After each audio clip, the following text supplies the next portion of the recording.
Really, it's sort of a cross section. I work with insurance companies like Aflac. I work with utilities, both telephone utilities and also with electrical utilities. I work with small businesses. I work with large pharmaceutical firms like Pfizer is one of my clients. I work with different types of associations. I've got a program coming up shortly up in Toronto with the Veterinarians Association. So it's a cross section of both businesses and associations.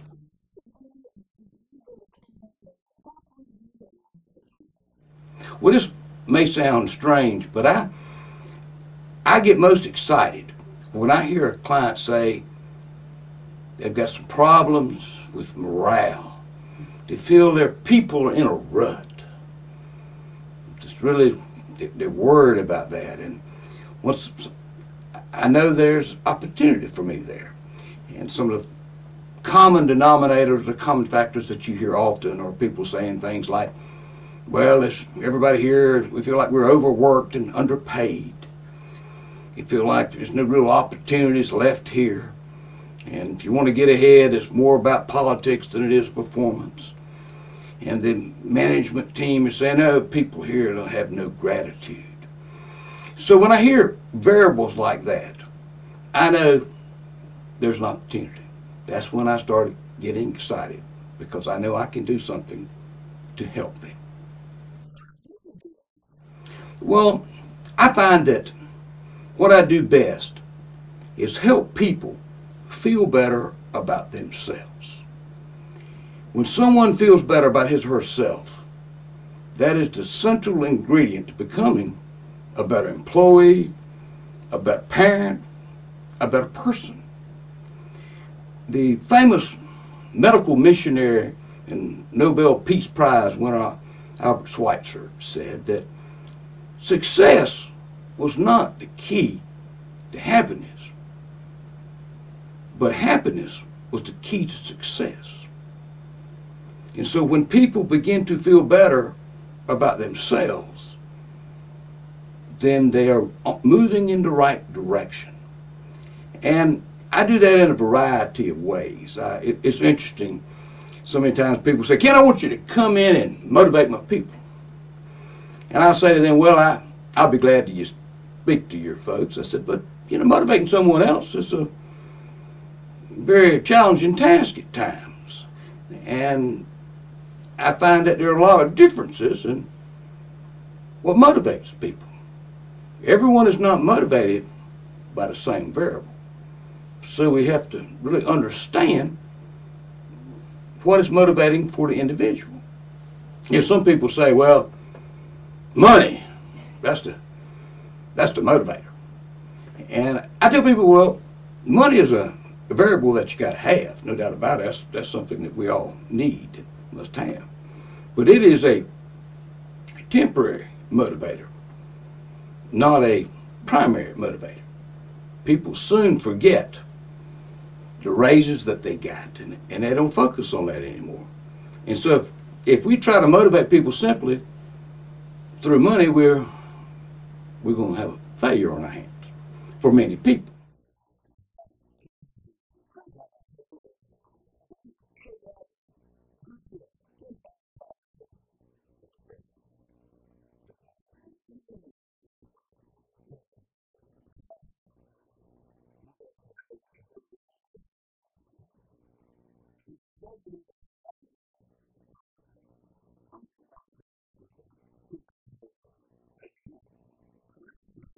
10,000 dollar raise, I'm excited.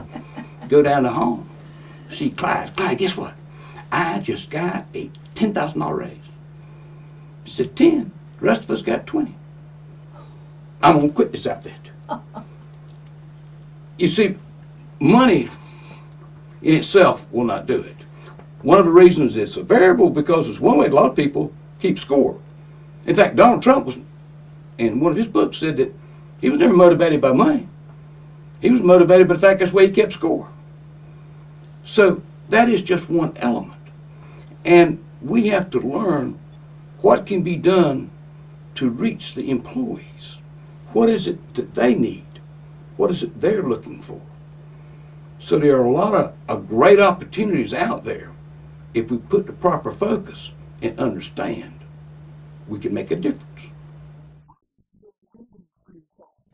Well, it's a combination. I do a lot of after-dinner speeches, and then I do kickoffs, and then I do different workshops, full-day workshop, half-days, all the way down to one-on-one consulting and working with clients. So it's a variety of programs that I deliver. Well, leadership is a biggie. There's a lot of, particularly we find in turbulent times, and I find I do my best work when times are tough. People recognize that they do have a need. And so I like to, in the leadership arena, try to help people see things a little differently from a different perspective in the roles that they play. I point out that we manage things, but we lead people. And we need to lead people, not leading a group, but leading individuals. And do it in a manner that we are able to give people feedback that's inspirational, that makes them feel good about themselves, again, as to what they're doing. So that there are great opportunities in how to show the employees that we appreciate what they're bringing. And so I do a lot of work in the leadership area, and I also do a lot of work in customer service. I like to point out to people that whoever the point of contact is with the customer is the face of the company. And every time there's an interaction with the client, it is an opportunity. And it needs to be viewed as an opportunity.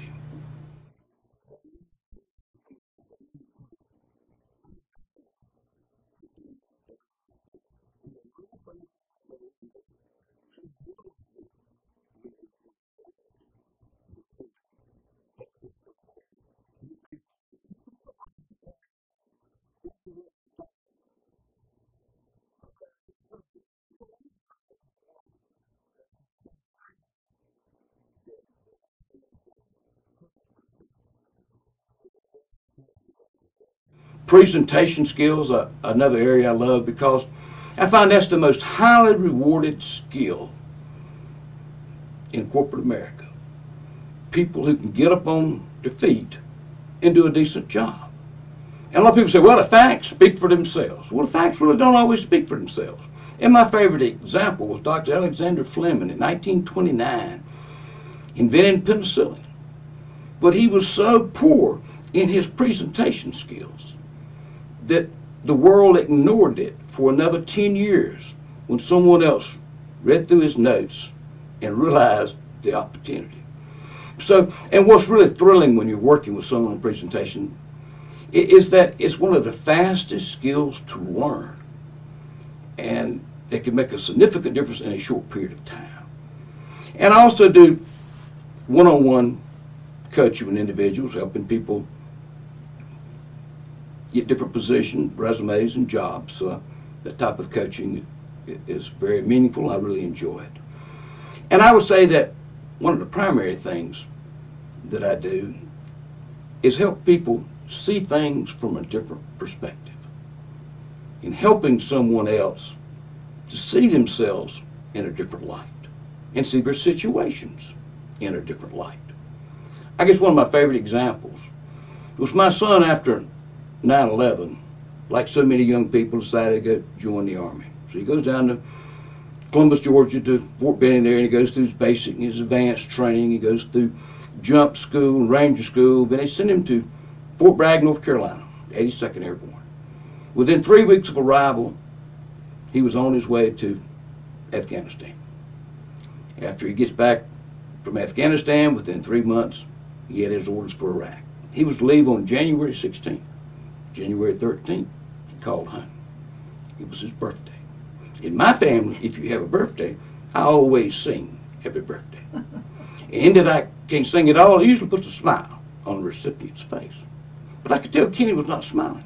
I said, son, is everything okay? He said, no, Dad. He said, the advance group that went over on Saturday got shot up really bad going into Baghdad. I said, well, I'm sorry to hear that.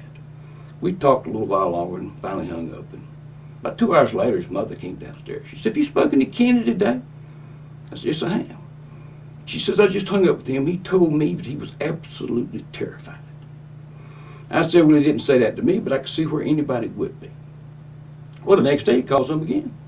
This time it's in a completely different mood. He was upbeat, talking about his plans, his preparations, his packing. I'm thinking, what's different? I didn't say anything. I just listened. After a while, I said, Daddy, my first sergeant's in the wrong business. He's wasting his time in the Army. He said, he ought to be a motivational speaker like you. I said, well, son, have you heard him give a speech? Oh, yes. He said, gave one this morning. I said, what did he say? He said, he told us he knew a lot of us were scared and worried about going over. That, however, is the good news. Because when people are scared and worried, they pay a lot more attention to details. The fact that when people get too comfortable, that's when they start making mistakes. In fact, everybody's scared and worried means we all coming home alive. He said, Daddy, I'd follow that man anywhere. I look at him like my second father. I thought to myself, nah, that man's not in the wrong business. He's right where he needs to be. As my son's got to go to war, I'm glad he's going with someone he respects.